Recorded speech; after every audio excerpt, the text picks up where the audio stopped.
नमस्कार साथियों, स्वागत है आपका मेरे YouTube चैनल कानूनी एकेडमी में। साथियों, मैं आज आपको संविधान के मौलिक अधिकारों के बारे में कुछ मौलिक अधिकारों के बारे में बताऊंगा। तो शुरू करते हैं। मौलिक अधिकार क्या हैं? भारत के संविधान में हर व्यक्ति को भारत के संविधान ने उसके कुछ अपने अधिकार दिए हैं। वे अधिकार जनता को प्रदत्त वे अधिकार जो उनके हितों का संरक्षण करते हैं, यानी कि जनता को कुछ ऐसे अधिकार प्राप्त हैं जो उनके हितों की रक्षा करते हैं, मौलिक अधिकार कहलाते हैं। मौलिक अधिकारों को भारतीय संविधान में यूएसए अमेरिका से लिया गया है और अमेरिका में इसको मैग्ना कार्टा के नाम से, जो पुरानी रूढ़ी रीति रिवाज है उसमें अधिकारों को मैग्ना कार्टा के नाम से जाना जाता था, तो इसलिए इसको मैग्ना कार्टा के नाम से भी बोला जाता है।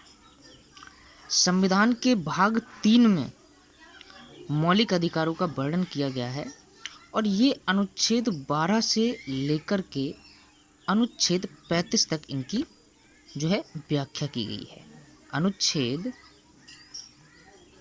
12 से 35 तक इनकी व्याख्या की गई है। साथियों, देखिए, पहले क्या था कि भारतीय संविधान ने व्यक्ति को 7 मौलिक अधिकार दिए थे, यानी कि पहले भारतीय संविधान ने हर व्यक्ति को 7 मौलिक अधिकार प्राप्त थे। पहले 7 मौलिक अधिकार प्राप्त थे, लेकिन मौलिक अधिकार प्राप्त थे, लेकिन संविधान के 44वें संशोधन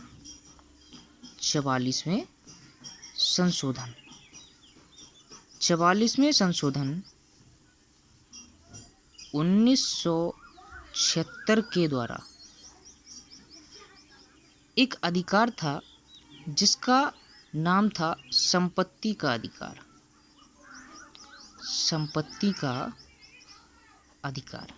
संपत्ति का अधिकार ये उसके मौलिक अधिकारों से हटा दिया गया और बाद में इसे अनुच्छेद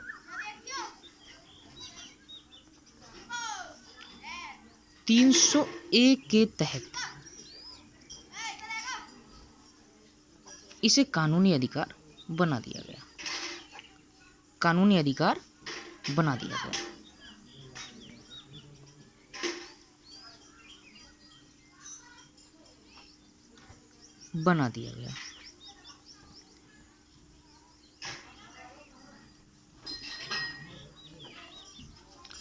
तो वर्तमान में व्यक्ति को 6 मौलिक अधिकार प्राप्त हैं, जिनका जिक्र संविधान में अनुच्छेद 12 से 35 तक किया गया है। अब देखिए, मैं आपको अनुच्छेद 12 के बारे में बता दूं पहले क्या है।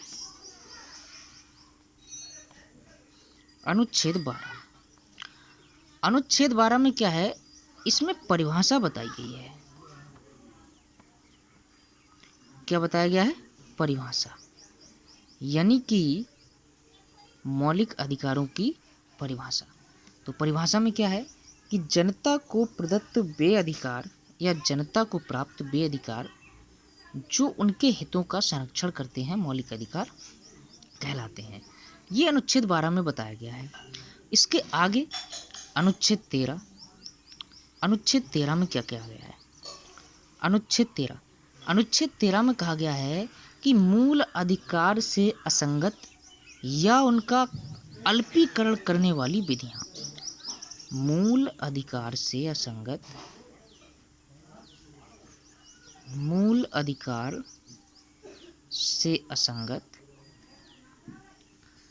असंगत या उनका अल्पीकरण करने वाली विधियां।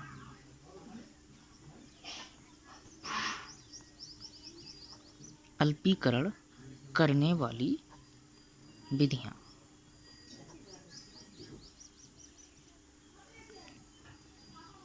विधियां। यानी कि मैं आपको सीधी सीधी भाषा में बताऊं तो अनुच्छेद 13 ये कहता है कि भारत का कोई भी राज्य के विधानमंडल या संसद के द्वारा कोई भी ऐसा नियम या कोई भी ऐसी शर्त या कोई भी ऐसी विधि नहीं बनाएगी जो व्यक्ति के मौलिक अधिकारों का हनन करे। तो इसमें क्या कहा गया कि उनके अधिकारों को हनन करने वाली राज्य के विधानमंडल द्वारा या संसद द्वारा कोई भी ऐसी विधि नहीं बनाई जाएगी जिससे व्यक्ति के मौलिक अधिकारों को ठेस पहुंचे या उनके मौलिक अधिकारों को छीना जा सके। इसके बाद जो हमारे जो मेन मौलिक अधिकार हैं वो अनुच्छेद 14 से शुरू होते हैं।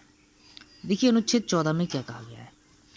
अनुच्छेद 14 में कहा गया है कि विधि के समक्ष समानता। विधि के समक्ष समानता। विधि के समक्ष समानता यानी कि अनुच्छेद 14 बताता है कि विधि के समक्ष समानता यानी कि भारत में रहने वाले हर व्यक्ति के लिए जो भारत के राज्य क्षेत्र के अंतर्गत आता है उसके लिए संविधान के द्वारा बनाए गए सभी कानून बराबर होंगे, चाहे उसका दर्जा, चाहे उसकी स्थिति, चाहे उसका स्टेटस किसी दूसरी व्यक्ति से ऊंचा है या फिर नीचा है। जैसे कोई व्यक्ति कोई लोक सेवक है या एक व्यक्ति मजदूर है, एक व्यक्ति सरकारी नौकरी कर रहा है और एक व्यक्ति मजदूर है, तो मजदूर और सरकारी व्यक्ति के स्टेटस में फ़र्क है लेकिन सीधे सीधे शब्दों में कानून सभी के लिए बराबर है। यानी कि विधि के समक्ष समानता, कानून सभी के लिए बराबर है। अनुच्छेद 15 क्या कहता है? अनुच्छेद 15 कहता है कि जन्म जाति,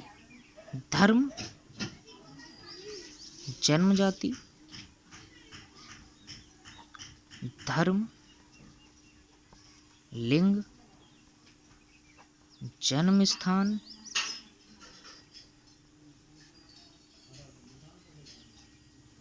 आदि के विरोध पर रोक। आदि के विरोध पर रोक। यानी कि संविधान का अनुच्छेद 15 मौलिक अधिकारों को बताता है। और किन मौलिक अधिकारों को बताता है? ये कहता है कि भारत के किसी भी व्यक्ति को उसके धर्म, उसके जन्म स्थान, उसके मूल वंश के आधार पर उससे विरोध नहीं किया जाएगा। मैं आपको सही तरीके से बताऊं तो इसमें कहा गया है कि राज्य के किसी नागरिक के विरुद्ध केवल धर्म, मूल वंश, जाति, लिंग, जन्म स्थान या इनमें से किसी के आधार पर उससे कोई विभेद नहीं किया जाएगा। कोई नागरिक केवल धर्म, मूल वंश, जाति, लिंग, जन्म स्थान या इनमें से किसी के आधार पर दुकानों, सार्वजनिक स्थानों, भोजनालय, होटलों, मनोरंजन के स्थान इत्यादि जगहों पर उसके लिए उसके धर्म, जाति, मूल वंश इनके आधार पर उससे कोई भी विभेद नहीं किया जाएगा। लेकिन बावजूद भी इसके पहले कुछ लोग करते थे, आज भी कुछ लोग मानते हैं, लेकिन संविधान का अनुच्छेद 15 इसको विरोध करने का अधिकार नहीं देता है। यानी कि पूर्ण रूप से भारत के किसी भी व्यक्ति को आप उसके जन्म, जाति, जन्म स्थान, धर्म, लिंग, मूल वंश के आधार पर उससे किसी तरह का विभेद नहीं कर सकते हैं। ये अनुच्छेद 15 इसके बारे में बताता है। और जो व्यक्ति इस अनुच्छेद 15 के खिलाफ कुछ करते हैं तो उनके खिलाफ कुछ भी किया जा सकता है। अनुच्छेद 16, अब मैं आपको अनुच्छेद 16 के बारे में बताता हूँ। अनुच्छेद 16 क्या है? अनुच्छेद 16 कहता है कि लोक नियोजन में अवसर की समानता। लोक नियोजन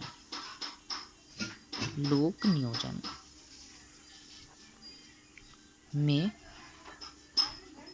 अवसर की समानता।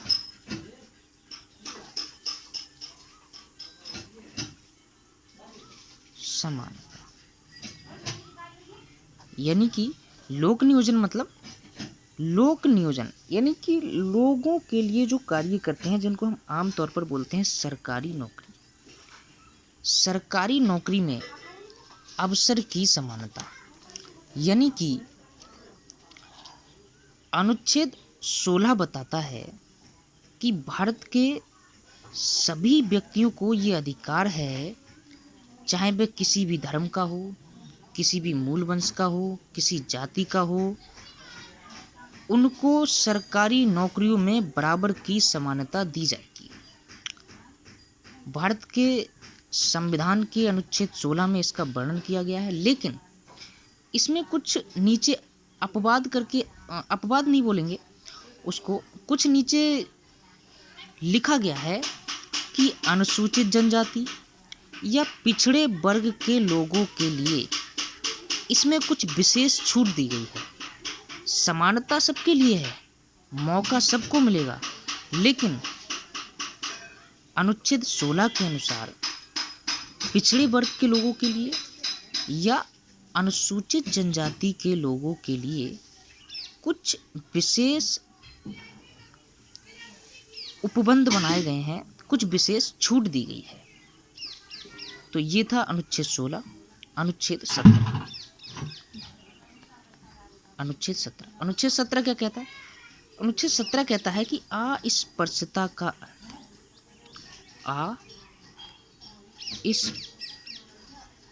अस्पृश्यता का अंत।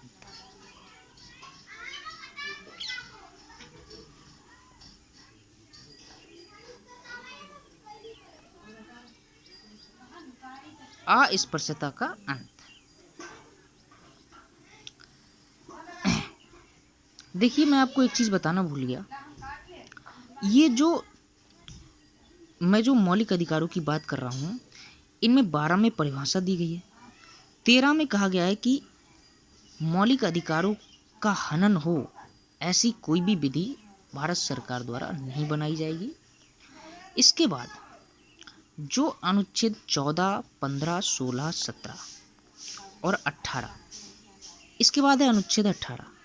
ये जो अनुच्छेद हैं, ये इनका पहला अधिकार है, जिनको बोलते हैं, मैं आपको यहाँ पर नोट कर देता हूँ, समता या समानता का अधिकार।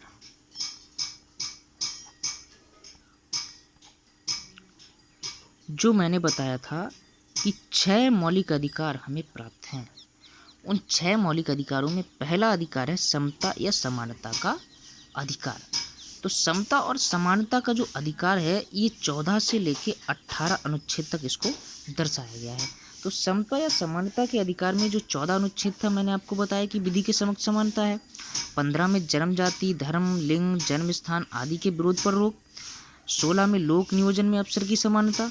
17 में अस्पृश्यता का अंत। यानी कि अस्पृश्यता का मतलब है कि हमारे देश के किसी भी व्यक्ति के साथ, चाहे वह किसी भी धर्म का हो, किसी लिंग का हो, किसी मूल वंश का हो, उसका जन्म स्थान कुछ भी हो, उसके हिसाब से उससे छुआछूत को ख़त्म कर दिया है। यानी कि अनुच्छेद 17 हमें बताता है कि व्यक्ति की जो स्पर्शता है, यानी कि व्यक्ति को जो छुआछूत की जो पहले रीति रिवाज चलती थी, इसको वह एक अपराध मानता है और इसको अपराध के हिसाब से इसको ख़त्म करने का जो है इसमें दर्शाया गया है। तो मैं आपको एक स्पष्ट रूप से बताऊं कि जैसे अस्पृश्यता का एक रूप में आचरण निषिद्ध है। अस्पृश्यता से उपजी किसी निर्योग्यता को लागू करना अपराध होगा और जो विधि के अनुसार दंडनीय होगा।